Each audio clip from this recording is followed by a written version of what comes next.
بسم اللہ الرحمن الرحیم الحمد لله رب العالمين والعاقبة للمتقين والصلاة والسلام على سيد الأنبياء والمرسلين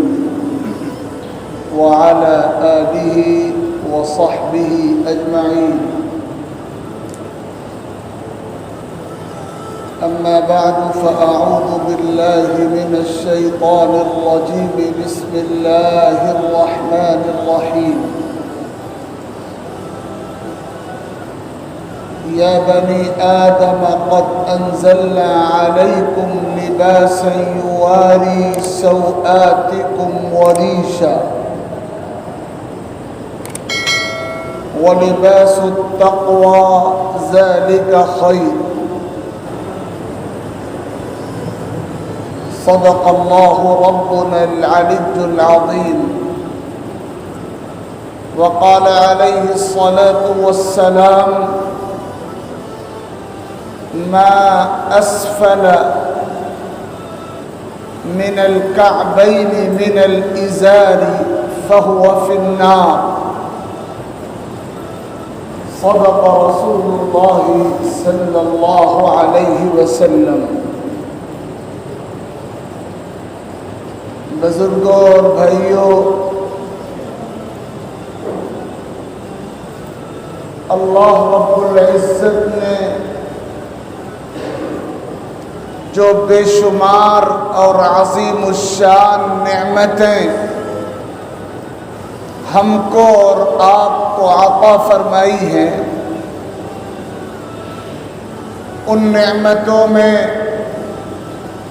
ایک بہت بڑی نعمت لباس کی نعمت ہے۔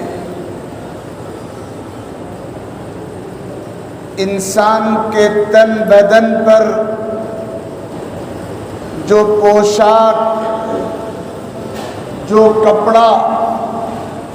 اور جو لباس ہوتا ہے، وہ اللہ تعالیٰ کی عظیم نعمتوں میں سے ایک نعمت ہے۔ اور اللہ تعالیٰ نے قرآن مجید میں پوری انسانیت کو، آدم کی اولاد کو خطاب کر کے فرمایا: یا بنی آدم قد انزلنا علیکم لباسا، اے آدم کے بیٹو، ہم نے تم کو لباس عطا فرمایا ہے، پہننے کے لیے کپڑا، زیب تن کرنے کے لیے پوشاک، ستر چھپانے کے لیے لباس عطا فرمایا ہے۔ ایسا لباس عطا فرمایا ہے یواری سوآتکم،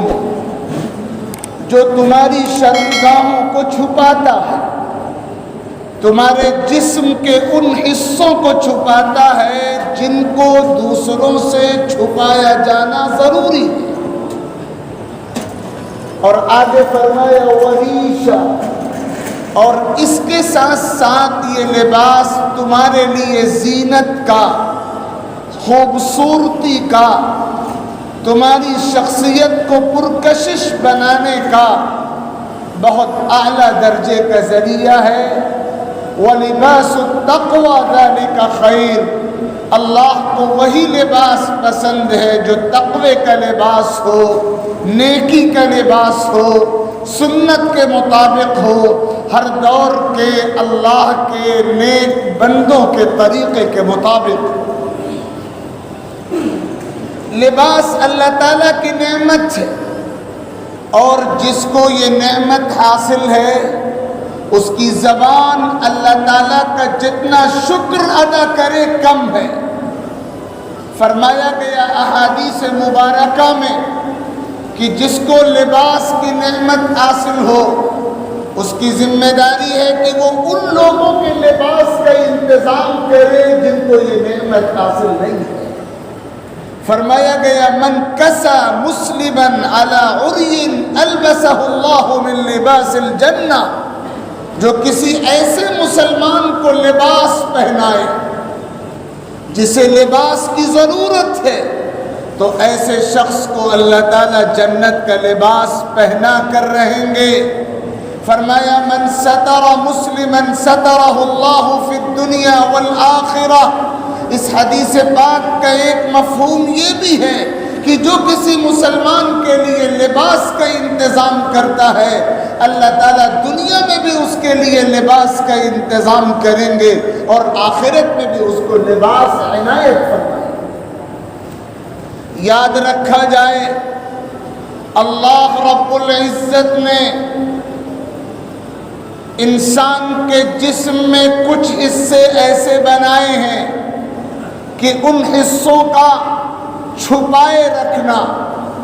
اور ان حصوں کو دوسروں کے سامنے کھلنے نہ دینا انسان کے ذمے مذہبی اعتبار سے بھی ضروری کر دیا گیا ہے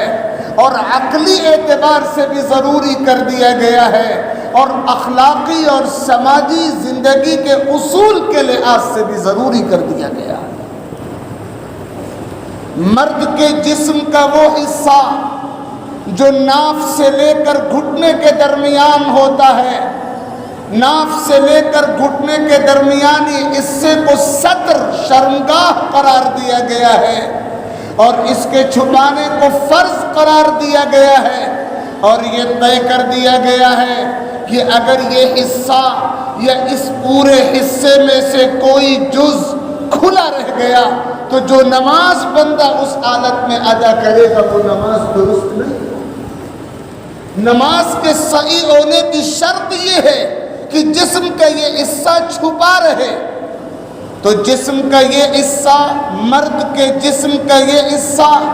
جو ناف سے لے کر گھٹنے کے درمیان ہے، اس کا چھپانا تو فرض ہے، شرط ہے، لازم ہے، کمپلسری ہے، اس کے بغیر تو نماز ہی درست نہیں ہوگی۔ اس کے علاوہ جسم کے اور بھی حصے ہیں جن کو چھپائے رکھنا سنت ہے، اور اگر ان کو نماز کی حالت میں کھلا رکھا گیا تو نماز صحیح تو ہو جاتی ہے لیکن سنت کے خلاف ہوتی ہے، مکروہ ہوتی ہے، اللہ کے دربار میں قبولیت کا پروانہ حاصل کرنے والی نہیں ہوتی۔ ان میں ایک حصہ تو سر ہے، اگر ہم اپنے سر کو کھلا رکھ کر نماز ادا کریں گے تو یہ نماز سنت کے خلاف ہوگی، یہ نماز مکروہ ہوگی۔ انہی حصوں میں ہاتھ ہے۔ حضور پاک صلی اللہ علیہ وسلم کا طریقہ حدیثوں میں یہ بیان ہوا ہے کہ آپ جو کرتا زیب تن فرماتے تھے، اس کرتے کی آستین پہنچوں تک، گٹوں تک ہوتی تھی، یعنی ہتھیلیاں تو کھلی ہوتی تھی لیکن اس سے اوپر گٹے تک پورا ہاتھ چھپا ہوا ہوتا تھا۔ لہذا اگر آستین چڑھا کر نماز پڑھی جائے گی یا ایسے کپڑے میں نماز پڑھی جائے گی کہ ہاتھ کا یہ حصہ کھلا ہوا ہو تو نماز صحیح تو ہو جائے گی لیکن وہ سنت کے مطابق نہیں ہوگی، سنت کے خلاف ہوگی، مکروہ ہوگی، اللہ کے دربار میں قبولیت حاصل کرنے والی نہیں۔ حضرت جابر ابن سلیم رضی اللہ تعالی عنہ حضور پاک صلی اللہ علیہ وسلم کے صحابی جلیل ہیں۔ یہ آقا کی خدمت میں حاضر ہوئے، پہلی ملاقات ہے، اسلام قبول کرنے کی سعادت اس ملاقات میں انہوں نے حاصل کی ہے، اور اس کے بعد درخواست کی ہے آقا کچھ ضروری نصیحتیں فرما دیجئے۔ جو چند نصیحتیں اس مجلس میں آقا کریم علیہ الصلوات والتسلیمات نے انہیں فرمائیں، ان میں ایک نصیحت یہ تھی کہ جو بھی لنگی یا پائجامہ یا نیچے کا لباس تم پہنو وہ آدھی پٹلی تک ہونا چاہیے، وہ آدھی پٹلی تک ہونا چاہیے، اور اگر تم اور نیچے لٹکانے پر مصر ہو تو کم از کم یہ ضرور کرنا کہ ٹخنے سے اوپر رہے، اگر ٹخنا ڈھک گیا تو یاد رکھو وہ حصہ جہنم کی آگ میں جلے گا۔ اگر ٹخنا ڈھکا رہ گیا، اگر ٹخنا اور آگے پیر چھپا رہ گیا، پیجامے کے ذریعے، لنگی کے ذریعے، پینٹ کے ذریعے، موزہ مراد نہیں ہے، جوتا اور چپل مراد نہیں ہے، اگر آپ نے ایسا پائجامہ پہنا ہے، ایسی لنگی پہنی ہے اور ایسی پینٹ پہنی ہے اور جسم کے نچلے حصے میں پہنا جانے والا ایسا لباس پہنا ہے کہ ٹخنے کے نیچے وہ لباس چلا گیا ہے اور ٹخنے کی ہڈی چھپ گئی ہے اس لباس سے اور پیر چھپ گیا ہے، تو نماز بھی درست نہیں ہوتی اور اللہ تعالیٰ کی بارگاہ میں بندہ مجرم ہو جاتا ہے۔ نماز کی حالت میں بھی مردوں کے لیے ٹخنے سے نیچے کے حصے کو کھلا رکھنا ضروری ہے اور نماز کے باہر بھی کھلا رکھنا ضروری ہے۔ بہت سو کو تو یہ مغالطہ ہوتا ہے کہ شاید نماز میں کپڑا ٹخنوں سے اوپر رہنا چاہیے اور نماز کے بعد جنرل زندگی میں اگرچہ ٹخنے کی ہڈی چھپ جائے کوئی حرج نہیں۔ یہ حکم پوری زندگی کے لیے ہے، یہ حکم صرف نماز کے واسطے نہیں ہے۔ ٹخنے کی ہڈی کھلی رہنی چاہیے، آپ کا کپڑا ٹخنے سے اوپر ہونا چاہیے۔ فرمایا گیا اگر جان بوجھ کر بغیر عذر کے ایسا کیا گیا تو وہ حصہ جو چھپا رہے گا وہ جہنم کی آگ میں جلے گا۔ فرمایا گیا من جر ثوبہ خیلاء،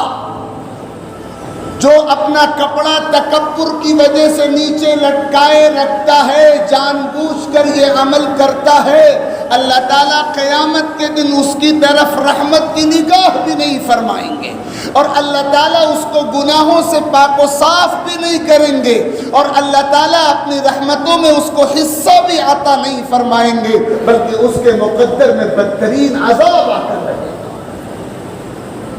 تو اس لیے یاد رکھا جائے کہ آپ اپنی جنرل زندگی میں بھی اور خصوصیت کے ساتھ نماز کے دورانیے میں بھی اس بات کا پوری قطعیت کے ساتھ اہتمام کریں کہ ٹخنا کھلا ہوا ہو اور اس کا بہتر طریقہ حدیث پاک میں یہی بتایا گیا کہ آدھی پنڈلی تک کپڑا رکھا جائے تاکہ اگر وہ سرکتا ہوا اور لوز ہوتا ہوا اور ڈھیلا ہوتا ہوا نیچے جائے وہ بھی کم از کم ٹخنوں سے اوپر رہ جائے اور بدترین گناہ کا مرتکب ہونے سے ہم کو اور آپ کو بچا لے۔ اور دوسری طرف یہ بھی یاد رکھیے گا کہ ننگے سر نماز پڑھنا مکروہ ہے، ننگے سر نماز پڑھنا خلاف سنت ہے۔ آقا کریم صلی اللہ علیہ وسلم نے کبھی ننگے سر نماز ادا نہیں فرمائی، یا تو آپ کے مبارک سر پہ ٹوپی رہی، یا آپ کے مبارک سر پہ رومال رہا، یا آپ کے مبارک سر پہ عمامہ اور پگڑی بدھی رہی، ننگے سر آپ نے نماز ادا نہیں کی۔ لہذا اس بات کا اہتمام الحمدللہ 99% مسلمان کرتے ہیں کہ وہ سر کو ڈھانکنے کا اہتمام کرتے ہیں، لیکن پھر بھی کچھ لوگ ایسے ہیں جو اس سلسلے میں غفلت کے مرتکب ہوتے ہیں اور ان میں سے جو بعض ضدی طبیعت کے ہوتے ہیں جب ان سے کہا جاتا ہے کہ آپ سر کو ڈھکیے تو وہ کہتے ہیں ٹوپی لگانا فرض واجب تھوڑی ہے، نماز تو ٹوپی کے بغیر ہو جاتی ہے۔ جی ہاں، مسئلہ تو یہی ہے کہ اگر سر کھلا رہے گا نماز صحیح ہو جائے گی، لیکن وہ آقا کی سنت کے مطابق نہیں ہو سکتی، اور سچا مومن کیسے گوارا کر سکتا ہے کہ اس کی نماز آقا کی نماز کے مطابق نہ ہو، اس کا طریقہ آقا کے طریقے کے مطابق نہ ہو۔ اور پھر یہیں رک کر میں یہ بات عرض کر دوں، آج کل مسجدوں میں جو ٹوپیاں رکھی جاتی ہیں، چاہے وہ مسجد کی انتظامیہ کی طرف سے رکھی جائیں اور چاہے وہ کسی نمازی کی طرف سے رکھی جائیں، عام طور پر وہ ٹوپیاں پلاسٹک کی ٹوپیاں ہوتی ہیں یا عام طور پر وہ ٹوپیاں تنکوں کی ٹوپیاں ہوتی ہیں۔ میں اللہ کے گھر سے آپ کے سامنے صاف صاف یہ کہہ رہا ہوں کہ ایسی ٹوپی لگا کر آپ میں سے کوئی دنیا کی کسی باعزت مجلس میں جانے کو گوارا نہیں کرتا، تو جس ٹوپی کو پہن کر آپ دنیا کے کسی سردار یا باعزت انسان کے پاس حاضری دینے کو گوارا نہ کریں، اللہ رب العزت جو احکم الحاکمین ہے اس کے دربار میں کیسے آپ کی ٹوپی لگا کر نماز ادا کرنا گوارا کرتے ہیں؟ مفتیان کرام نے تو یہ لکھا ہے کہ جیسے بغیر ٹوپی کے، بغیر سر کو ڈھکے ہوئے نماز پڑھنا مکروہ ہے، اسی طرح ایسی گندی اور ایسی مضحکہ خیز ٹوپیاں پہن کر نماز پڑھنا بھی مکروہ ہے۔ اس لیے اپنی ٹوپی کا انتظام کیجئے، اعلیٰ درجے کی ٹوپی خریدیے، اعلیٰ درجے کی ٹوپی اپنے پاس رکھیے۔ نماز کو ایک بوجھ مت سمجھیے، ایک فارمیلٹی مت سمجھیے، ایک ایسا کام مت سمجھیے کہ بوجھ اتارا جا رہا ہے۔ آپ ننگے سر مسجد میں آئے اور پھر اس کے بعد آپ نے گری پڑی ٹوپی اٹھا لی، نہ یہ دیکھا کہ وہ صاف ہے، نہ یہ دیکھا کہ وہ گندی ہے، وہ کیسی بنی ہوئی ہے، اسے پہن کر معزز انسان کسی معزز مجلس میں بیٹھ سکتا ہے یا نہیں۔ آپ نے وہ ٹوپی پہن لی اور نماز پڑھ لی اور آپ خوش ہیں کہ آپ نے سنت کے مطابق عمل کر لیا۔ اس لیے خدا کے واسطے ایسی ٹوپیوں میں نماز مت پڑھیے، اپنے صاف کپڑے کی دستی اوڑھیے یا ٹوپی خریدیے، لباس خریدیے اور اس میں نماز ادا کیجیے۔ اپنی نماز کو بے ادبی کے عمل سے بچائیے، بے ادبی کی حرکتوں سے بچائیے۔ حضور پاک علیہ الصلاۃ والسلام نے فرمایا کہ مسلمانوں، تمہارا سب سے بہتر لباس وہ ہے جو سفید رنگ کا ہو۔ اگرچہ آقا صلی اللہ علیہ وسلم نے سرخ رنگ کا کرتا بھی پہنا ہے اور آقا نے سبز رنگ کا کپڑا بھی پہنا ہے اور آقا نے کالے رنگ کی اونی چادر بھی اوڑھی ہے اور آقا نے کالے رنگ کی پگڑی بھی باندھی ہے، اور یہ سب اس لیے کیا ہے تاکہ امت کو معلوم ہو جائے کہ رنگین کپڑا پہننا بھی مردوں کے لیے جائز ہے۔ لیکن جو اصل سنت ہے اور جو آقا کا زندگی بھر کا معمول رہا ہے وہ یہ ہے کہ آپ نے سفید لباس پہنا اور امت کو حکم دیا البسوا من ثيابكم البياض، اپنے کپڑوں میں سفید رنگ کے کپڑے پہنا کرو۔ ایک حدیث میں فرمایا فإنها خیر، یہ سب سے بہتر کپڑے ہیں، اور دوسری روایت میں فرمایا فإنها اطہر واطیب، یہ سب سے پاکیزہ اور پاک کرنے والے کپڑے ہیں، اور فرمایا انہی سفید کپڑوں میں اپنے مردوں کو کفن دیا کرو۔ چنانچہ آقا جب دنیا سے رخصت ہو گئے اور آپ کو کفن دیا گیا، ام المؤمنین حضرت عائشہ صدیقہ رضی اللہ عنہا کا بیان بخاری سمیت حدیث کی تمام کتابوں میں نقل ہوا ہے، کفنا رسول اللہ صلی اللہ علیہ وسلم فی ثلاثۃ ثیاب بیض سعولیۃ من کرسف، حضور پاک صلی اللہ علیہ وسلم کو 3 سفید سوتی کپڑوں میں کفن دیا گیا۔ تو زندوں کے لیے بھی یہی رنگ سب سے بہتر قرار دیا گیا اور مردوں کے لیے بھی یہی رنگ سب سے بہتر قرار دیا گیا۔ جو احرام پہنے ان کے لیے بھی یہی رنگ سب سے بہتر بتایا گیا، جو بغیر احرام کے رہیں ان کے لیے بھی یہی رنگ سب سے بہتر بتایا گیا۔ تو اگرچہ رنگین کپڑے پہننے جائز ہیں لیکن سنت کا طریقہ یہ ہے، اور آقا علیہ الصلاۃ والسلام کا عام معمول یہ ہے کہ آپ سفید لباس زیب تن کرتے تھے۔ اس لیے ان مسائل کو، ان احکام کو، ان آداب کو، آقا کی ان سنتوں کو سمجھنے کی اور اپنی عملی زندگی میں برتنے کی ضرورت ہے۔ خاص طور پر جسم کا جو حصہ چھپا کر رکھنا حالت نماز میں فرض یا سنت ہے ان کو چھپا کر رکھا جائے، جن حصوں کو کھلا رکھنا ضروری ہے ان کو کھلا رکھا جائے، ٹخنوں کو کسی صورت میں ڈھکنے نہ دیا جائے اور سر کو کسی آل میں کھلا نہ رہنے دیا جائے، اور سفید کپڑوں کا اہتمام کیا جائے، اور ساتھ ہی ساتھ اچھا لباس پہننے کی کوشش کی جائے۔ آقا کریم صلی اللہ علیہ وسلم کا معمول یہ رہا اور صحابہ کو آپ کی جانب سے ہدایت یہ رہی، ایسا لباس پہنو جو شرمگاہ کو چھپائے، جسم کو چھپائے، سردی اور گرمی سے بچائے، زینت کا باعث بنے، جسم کو پرکشش بنائے، خوبصورت بنائے، اچھا لگے، بدہیئت نہ ہو، بدنما نہ ہو، بے ڈھنگا نہ ہو، سنت کے مطابق ہو، اس سے جسم کو خوبصورت بنایا جائے، اپنی شخصیت کو پرکشش بنایا جائے۔ ایسا لباس آقا کریم صلی اللہ علیہ وسلم نے پہنا ہے اور صحابہ کرام نے ایسا لباس پہنا ہے، ہر دور میں صلحاء ایسا لباس پہنتے رہے ہیں۔ موقع رہا تو اس کی مزید تفصیلات اگلے ہفتے میں عرض کی جائیں گی۔ اللہ رب العزت ہمیں پورے دین کو سمجھنے کی توفیق عطا فرمائے. خاص طور پر لباس کے سلسلے میں جو ہدایات ہیں ان ہدایات کو سمجھنے اور ان پر کاربند رہنے کی خاص توفیق مرحمت فرمائے. آمین. وآخر دعوانا ان الحمد للہ رب العالمین.